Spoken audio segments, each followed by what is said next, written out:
Le Barça remporte sa 32e Coupe du Roi de son histoire face au Real Madrid lors de la finale de la Coupe du Roi. Bonsoir ou bonjour à tous, j'espère que vous allez bien. Écoutez, moi ça va super, même si le Real malheureusement a perdu. Donc avant de commencer cette vidéo, n'hésitez pas à me mettre votre petit pouce bleu et à me mettre votre commentaire. Merci à vous du soutien, ça me fait toujours hyper plaisir.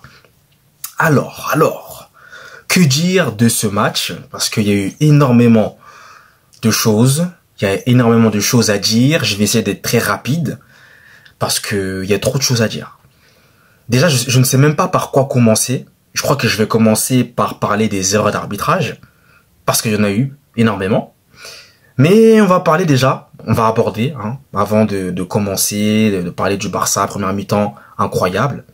Je vais commencer par parler directement de la faute de Rudiger sur Ferran Torres. Donc moi je vous le dis ici, pour moi, il y a penalty. Il n'y a pas de sujet. Rudiger fait faute sur Ferran Torres. Et l'arbitre aurait dû aller regarder la VAR, ce qu'il n'a pas fait.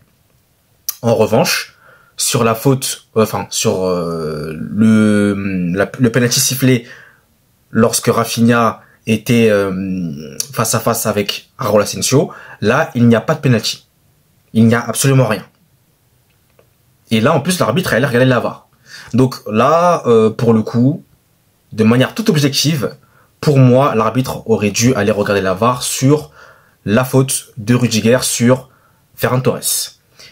Mais voilà, maintenant que ça s'est dit, première mi-temps du Barça, totalement surdominé, ils n'ont pas forcé, ils n'ont pas vraiment forcé leur talent. Ils ont marqué logiquement grâce à Pedri. Pedri, encore une fois, monstrueux. Par contre, deuxième mi-temps, un peu plus compliqué pour lui. Mais Lamine Yamal, qui encore une fois a été resplendissant. Il n'a pas marqué, mais il a été passeur décisif. Double passeur décisif même, Lamine Yamal dans ce match. Donc top performance de Lamine. Mais le Barça a dominé le Real. Le Real était endormi. Encore une fois, il laissait jouer le Barça, il laissait le Barça faire sa vie. Donc bon, voilà, il n'y a même pas eu de tir cadré.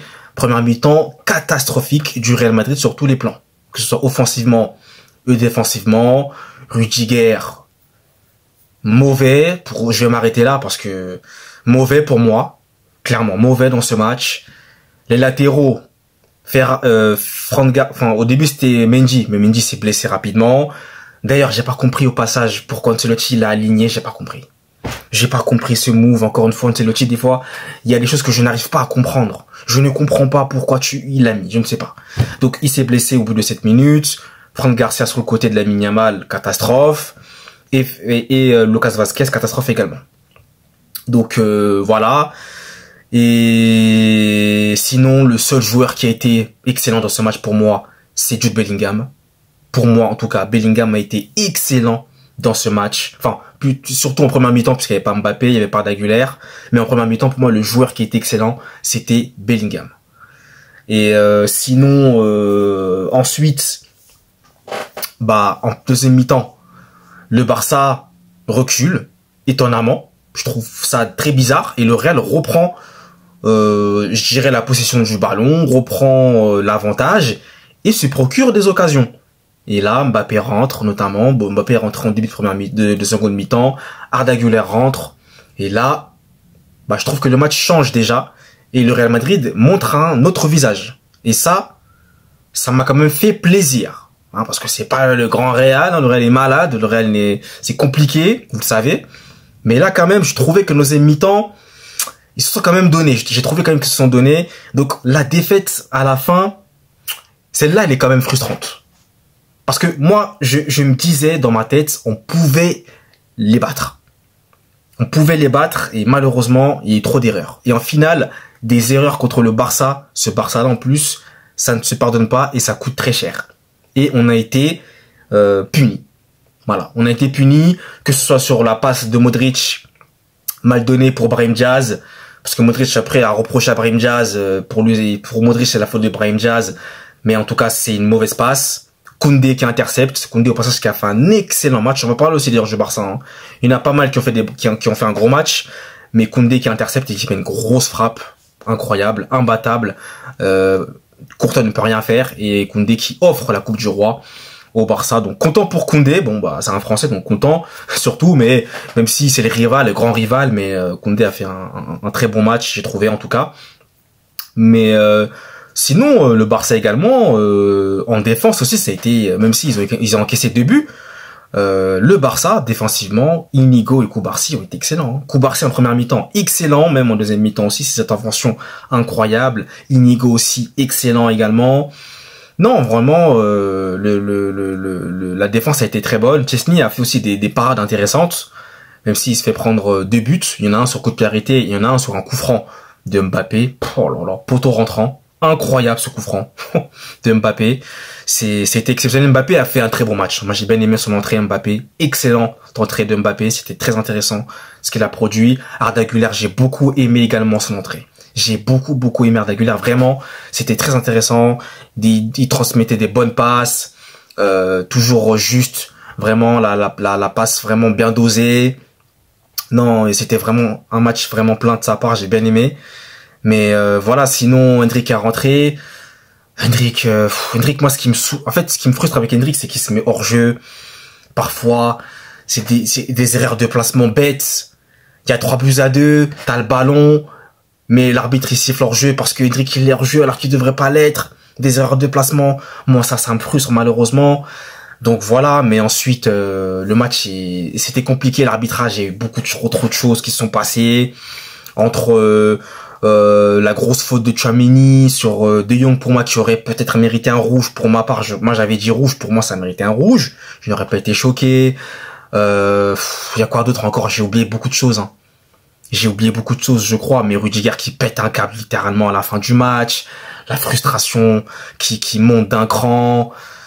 La saison blanche qui se profile pour le Real Madrid. Parce que là c'est une saison blanche. Moi je vous le dis maintenant, c'est officiel. Saison blanche. Ne pensez pas la Liga c'est terminé. Saison blanche pour moi. Saison blanche pour le Real. Donc c'est frustrant. Et côté Barça aussi, j'ai oublié de le mentionner, mais Ferran Torres a fait un gros match. Buteur, hein, Ferran Torres. Buteur, un but très important. Très important parce que le Barça était vraiment dans une mauvaise passe à ce moment-là du match. Et Ferran qui te met un but. Et là, c'est une erreur de Courtois. Je sais pas si c'est Rudiger parce que c'est une passe de Lamine Yamal encore une fois. Hein. Je sais pas si c'est Rudiger qui est en retard ou si Courtois qui sort trop tôt, qui fait pas une bonne sortie, mais malheureusement Ferran anticipe bien et il le dribble et il marque. Donc ça c'est un but, ça a été un but très important que le Barça a pu mettre grâce notamment à Ferran Torres. Par contre Rafinha il a beaucoup gâché. Hein. Rafinha j'ai pas trop aimé son match, il a beaucoup gâché. Des occasions là, j'ai en tête, il rate, il a beaucoup raté Rafinha. Inhabituel de sa part, surtout contre le Real, mais là il a beaucoup raté. Mais voilà, De Jong a été bon, Gavi j'ai bien aimé également, Eric Garcia aussi a fait une très bonne entrée. Non, le Barça, bah écoutez, pour ma part, je pense qu'on pouvait aller les chercher, mais maintenant ils ont gagné, donc félicitations au Barça pour cette victoire en tout cas.